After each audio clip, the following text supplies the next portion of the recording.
কে বানিয়ে নিচ্ছি বাঙালির প্রিয় ঘুগনি।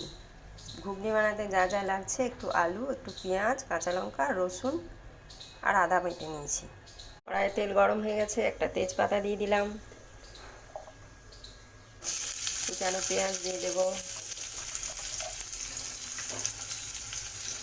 পেঁয়াজ ভাজা হলে, পেঁয়াজটা হালকা করে ভাজা হয়ে গেছে, এবার আলুটা দিয়ে দিলাম।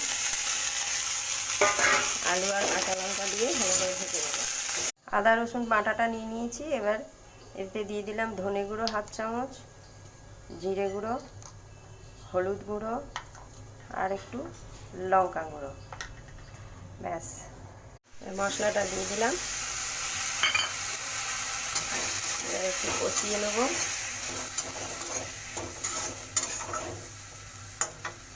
আমি টমেটোটা মটরের সঙ্গে সিদ্ধ করে রেখেছিলাম, টমেটোটা দিয়ে কষিয়ে নিলাম।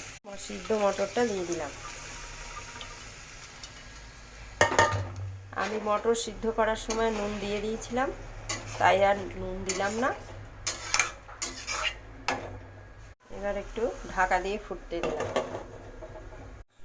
আলু সিদ্ধ হয়ে গেছে, ঘুগনিও রেডি হয়ে গেছে। এবার কুচনো পেঁয়াজ আর ধনেপাতা দিয়ে সার্ভ করে দিলাম।